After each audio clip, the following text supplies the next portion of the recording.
අද දින ගුරුතරුවන් අරඹන අසන්න බලන සියලුම ආදරණීය හිතවතුන්ට සුබ දවසක් වේවා කියලා මම මුලින්ම ප්‍රාර්ථනා කරනවා. ඒ වගේම අද බොහොම සුන්දර දවසක්. හේතුව තමයි ගුරුතරුවට අපි සොයාගෙන ඉන්නේ ඊටම සුන්දර මිනිසෙක්. බොහොම ලගන්නාසුළු කටහඬක් තියෙන, ඒ වගේම ඉවසීම ප්‍රගුණ කරපු, නාට්‍ය පිළිබඳව හසල දැනුමක් තියෙන ඒ පුද්ගලයා තමයි අපේ සොඳුරු මිනිසා තමයි සමන් පුෂ්ප කුමාර මහත්මයා. ඇත්තෙම එතුමාගේ ප්‍රියමනාප සිනහාවක් තියෙනවා, මනුස්සකමක් තියෙනවා. ඒ නිසා සංවේදී වූ නාට්‍ය නිර්මාණය කිරීමේ හැකියාව උට ප්‍රබල අවියක් වෙන්නට ඇති. මුලින්ම මම සමන් මහත්මයා ආයුබෝවන් කියලා පිළිගන්නවා. ආයුබෝවන්. ඇත්තෙන්ම උතුරුමැද පළාතට පමණක් නෙවෙයි අපේ මුළු දිවයිනටම ඊටාම වටිනා පුද්ගලයෙක්. ඔහු ඊටාම හසල දැනුමක් තියෙන ළමා නාට්‍ය පිළිබඳව, ඒ වගේම ඕනෑම නාට්‍යයක් ਵਿਚාරය කරන්න පුළුවන්. ඒ ඕනෑම නාට්‍යයක් විනිශ්චය කරන්න පුළුවන්. ඒ වගේම රූප මාධ්‍යයේද එහෙම නැත්නම් ගුවන් විදුලියේද කුමන මාධ්‍යයක වුවත් ඒ නාට්‍යයක ස්වරූපය පිළිබඳව මනාව ප්‍රගුණ කරපු පුද්ගලයෙක් තමයි අපේ සමන් කුමාර මහත්මයා. ඇත්තෙන්ම ඔබ අපිට බොහොම වටිනා පුද්ගලයෙක්. අප ප්‍රදේශයට පමණක් නෙවෙයි දිවයිනටම වටිනා පුද්ගලයෙක්. මා හිතන විදියට ඔබෙන් අපි වැඩ ගන්නවා මදියේ කියලා හිතෙනවා. ඉතින් මම මුලින්ම ඔබතුමාගෙන් අහන්නට කැමතියි මේ ළමා නාට්‍ය පිළිබඳව මේ විදිහට හසල දැනුමක් ලබන්නට මූලික උනේ කුමන කාරණාද කියන එක පිළිබඳව. ඔව් ඇත්තටම මේ මට එහෙම නාට්‍ය ගැන ලොකු අවබෝධයක් තිබුණෙත් නැහැ. නමුත් මම ළමා කාලේ මගේ තරුණ කාලේ මම විවිධ නාට්‍ය වලට සම්බන්ධ වෙනවා. ඒ කාලේ මම මැදවච්චිරත් පොඩ්ඩක් එහා ඒ හරිය කඩවජ්ජම විද්‍යාලයට තමයි මං ගියේ. බොහොම පොඩි විද්‍යාලයක්. ඕ ලෙවල් දක්වා මම ඒ විද්‍යාලය ඉගෙන ගත්තේ. ඉතින් ඒ වකවානුවේ අපි පොඩි නාට්‍ය කරනවා අපේ යාළුවෝ එකතු වෙලා. ඒ නාට්‍ය කියන සංකල්පය ගැන කිසි අවබෝධයක් තිබෙන්නේ නැහැ. නමුත් අපිට හැකියාවක් ලැබුණා ඒ යාළු මිත්‍රයන් සමග කටයුතු කරද්දී කිසියම් අදහසක් නාට්‍ය පිළිබඳව දැනගන්න සහ මේ ඒකට ඇල්මක් දක්වන්න මට මේ ලොකු මේ වාසනාවක් පෑදුනා ඒ යාළුවොත් එක්ක කරපු නාට්‍ය ඇතුළේ. ඉතින් පහු කාලෙක මම හිතන්නේ ඒ පෙළඹවීම මම මේ නාට්‍ය පිළිබඳව හැදෑරීමටත් මූලික හේතුවක් වෙන්න ඇති. එතන මගේ පළවෙනි නාට්‍ය නිර්මාණය කරද්දිත් මට නාට්‍ය ගැන ලොකු අවබෝධයක් තිබෙන්නේ නැහැ. මම ඒ දවස්වල මැදවච්චිය මෛත්‍රීපාල සේනානායක විද්‍යාලයේ වැඩ කරන කාලේ මම එක නාට්‍යයක් කරනවා. ඒක මේ ඒත් රාජ්‍ය නාට්‍ය වලට මම ඒ නාට්‍ය කරන්නේ. රාජ්‍ය ළමා නාට්‍ය වලට. ඒකේ මේ විනිශ්චයට ඇවිල්ලා හිටියා මට අද වගේ මතකයි රන්වල සර් ඉඳියා. තව ඔහොම කීප දෙනෙක් ඉඳියා.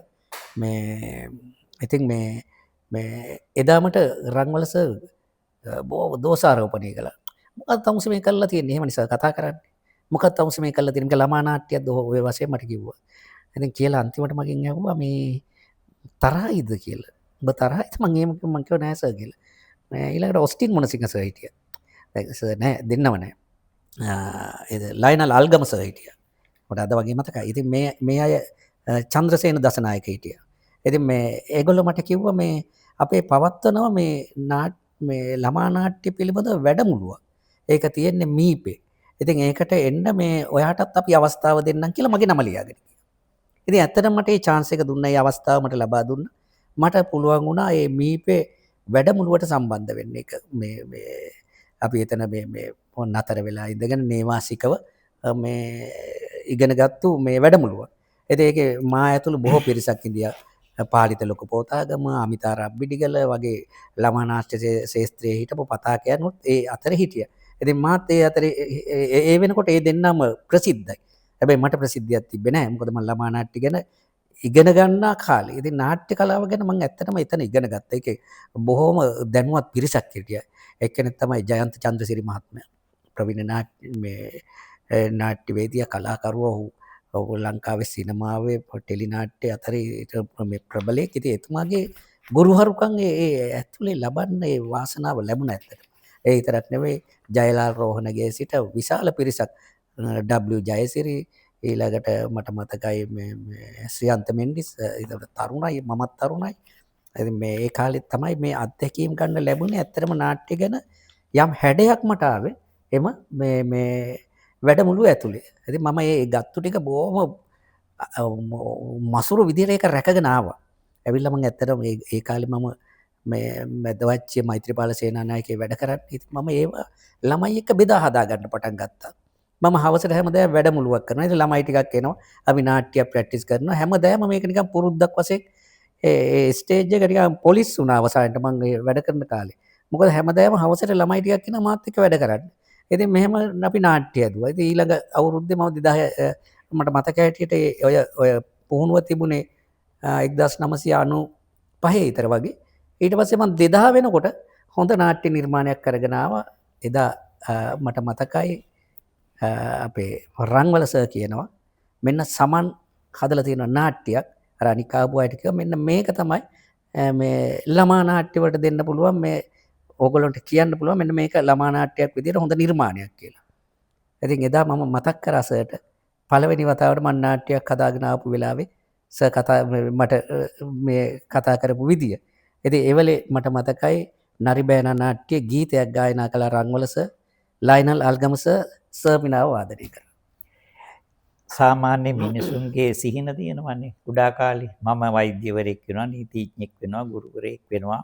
ඒ වාගේ එහෙම නැත්නම් ගායකයෙක් වෙනවා. ඔයාගේ සිහින තියෙනවා. එතකොට ඔබට තිබුණ නැද්ද ඒ වගේ සිහිනයක් මේ මම නාට්‍යම නිර්මාණය කරනවා. එහෙම පොඩි කාලේ සිහිනයක් තිබුණ නැද්ද?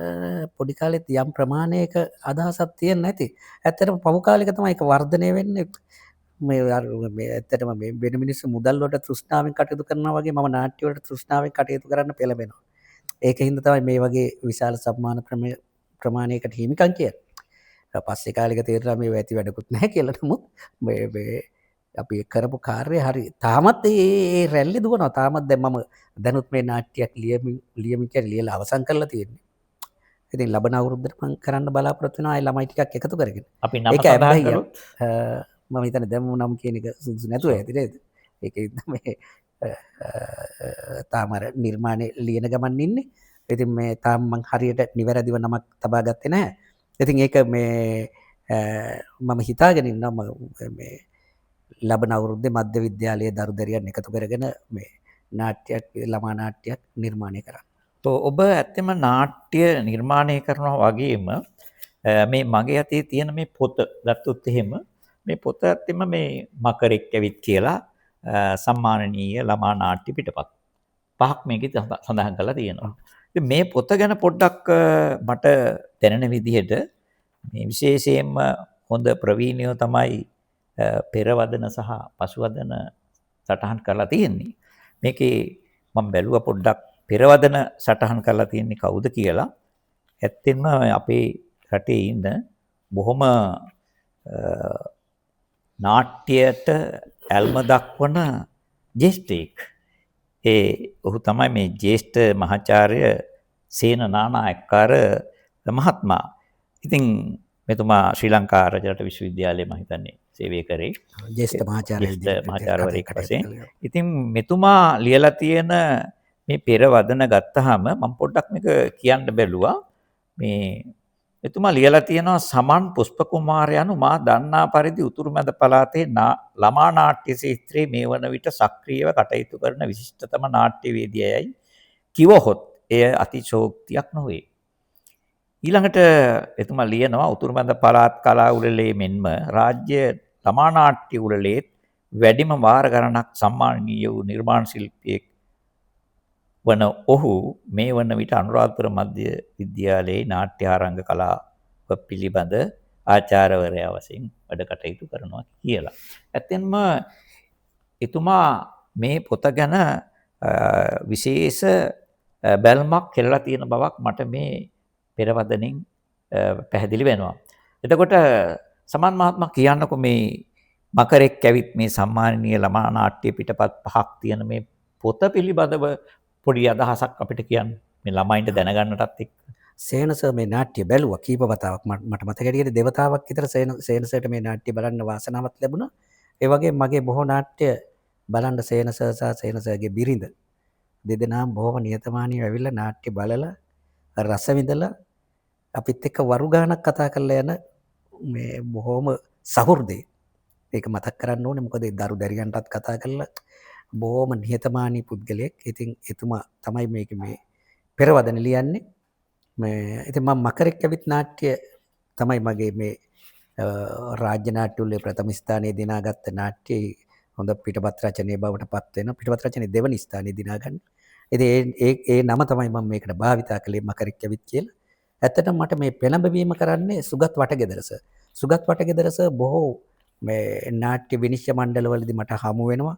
එතුමා මගේ නාට්‍ය දකිනවා, මගේ නාට්‍ය පිටපත් කියවනවා. බොහෝ විට මාව මුණ ගැහුණු හැම මොහොතකම කියන කතාවක් තමයි සමන් අපරාධ මේ නාට්‍ය පිටපත් ටික ඔයා මේක මේ පොතක් හැටියට පළ කරන්නකෝ කියලා.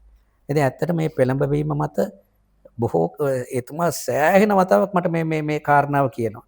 එහෙම කියලා අවසානයේදී මම මේ තීරණය කරනවා නාට්‍ය පිටපත් 5ක් එකතු කරලා පුස්තකයක් ලියන්න ඕනි කියලා. ඉතින් එහෙනම් මම ඒක ලියන්න පටන් ගන්නවා. ඊට පස්සේ මම මේක මුද්‍රණය කරන්න උත්සාහ දරනවා. ඒක කොහොම හරි අඩාල වෙනවා.